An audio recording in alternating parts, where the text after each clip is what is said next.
let's talk about Universal Kids Resort. I'm going to go over the rides, height requirements, expectant mothers, handheld infants, things such as this. So if you want to know this information, keep watching this video. If you're not interested, go ahead and skip. This will be a much longer video than normal, so just be prepared. If you would rather watch it on YouTube, I did post it there as well under the same name. Now, I have not gone to the park, nor am I going anytime soon. Let's just get that out there. I am basing my thoughts on videos that I have seen, and I'm not gonna bash it or praise it. I'm going to be as fair as I can.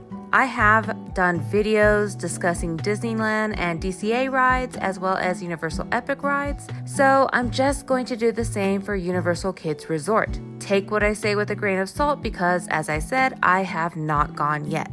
So I do not live there now, but I was born and raised in Texas. I will never move back, but my family still does live there. Based on everything I've seen so far, would I travel to Frisco, Texas specifically for this theme park to take my son? No, I would not.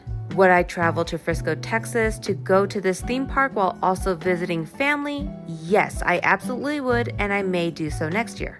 I will admit, when I started seeing the videos, I very much thought it looked like a temporary pop-up, like a fair or something. Landscaping makes a huge difference, and sure, it will grow, but depending on what was planted, it can take 2 to 3 years to fill out. The trees will obviously take many years, and with the lack of shade, it's really not a desirable place to visit to me.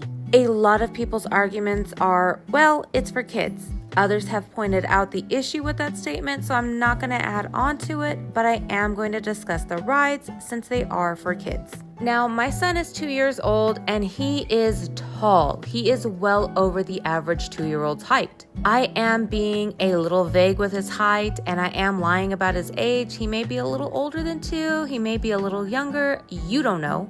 Anyway, of the 13 rides at the park, he cannot ride 6 of them. Don't get me wrong, I am glad that they have rides for older kids, but it's not really worth spending around $1,500 just to fly into Dallas-Fort Worth, then of course travel and hotel, for us to skip half the rides.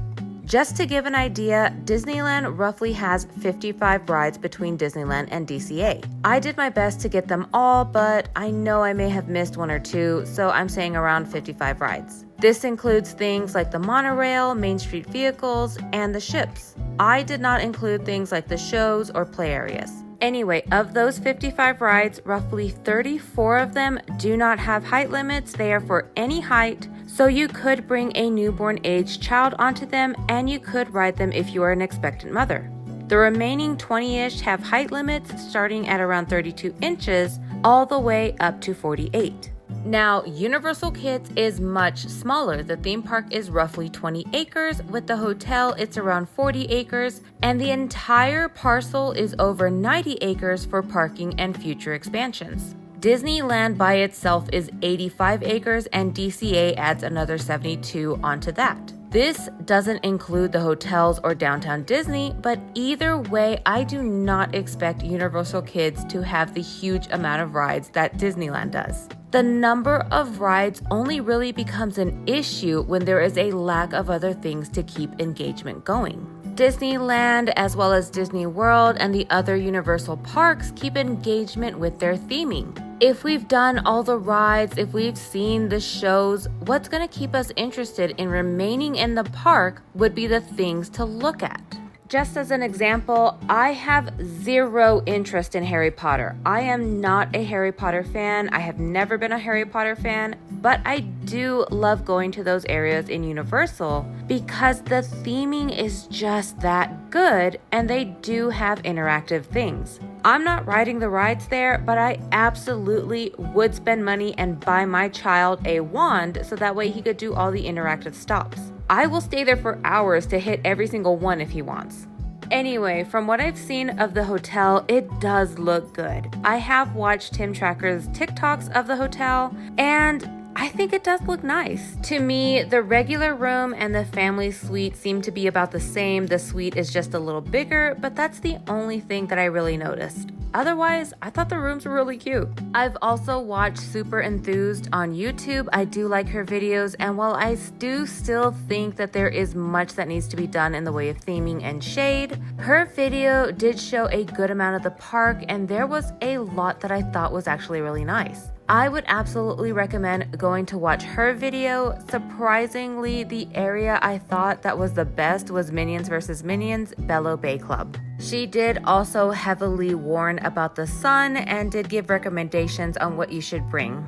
Anyway, now let's go over the rides. As I said, there is 13 rides total as of now. There are 2 rides in Trollfest, 3 rides in Jurassic World Adventure Camp, 2 rides in Minions vs. Minions Bello Bay Club, 4 rides in SpongeBob SquarePants Bikini Bottom, 1 ride in Shrek Swamp, and 1 ride in Puss in Boots Del Mar.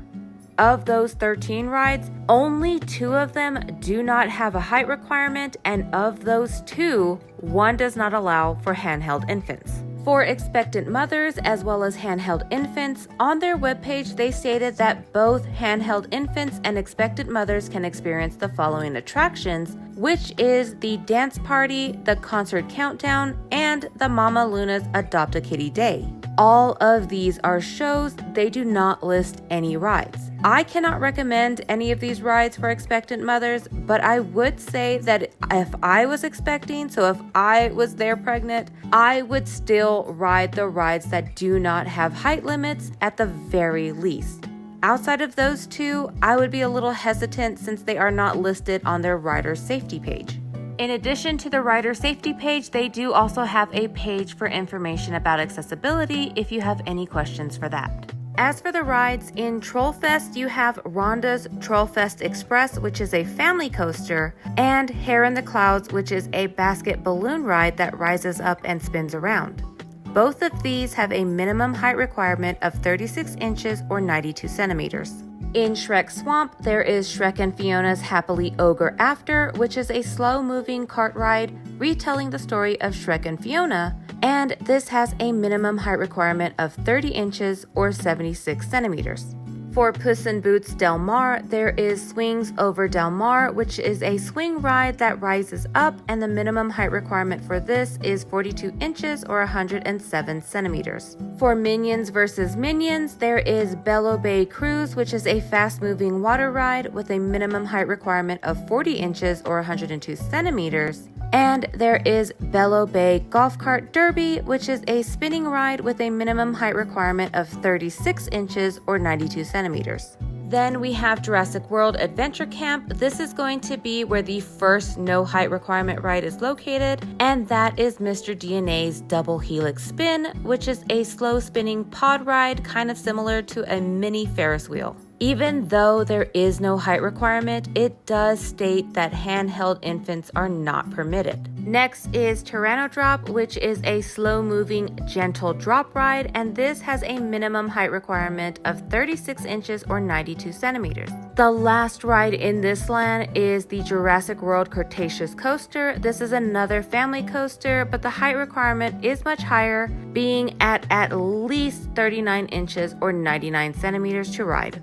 The last land with a ride is SpongeBob SquarePants Bikini Bottom, and we have Barnacle Bus with a height requirement of 30 inches or 76 centimeters, Bobbing Barrels with a height requirement of 36 inches or 92 centimeters, Mrs. Puff's Boating School with not only a minimum height requirement of 36 inches or 92 centimeters, it also has a maximum height restriction of 77 inches or 195 centimeters. Finally, we have Jellyfish Fields Jamboree, and this is the second ride that does not have a height requirement, and it does not state that handheld infants are not permitted. Overall, it does seem that there is plenty to do. There are rides, there are character meet and greets, there are shows, and of course, plenty of new treats to try.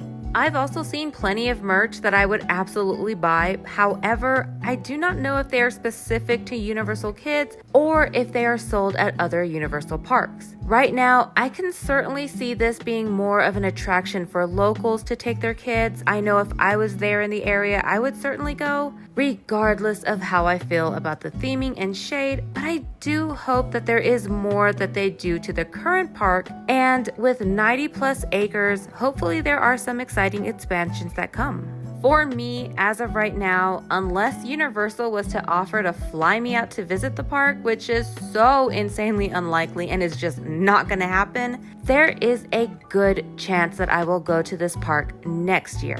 I do still look forward to visiting in the future. I am hopeful for it to succeed. I do hope that they continue to do more work and improve certain areas because we know Universal is certainly capable of that. Anyway, are you planning on going or have you already been? Let me know. Thanks for watching. Bye.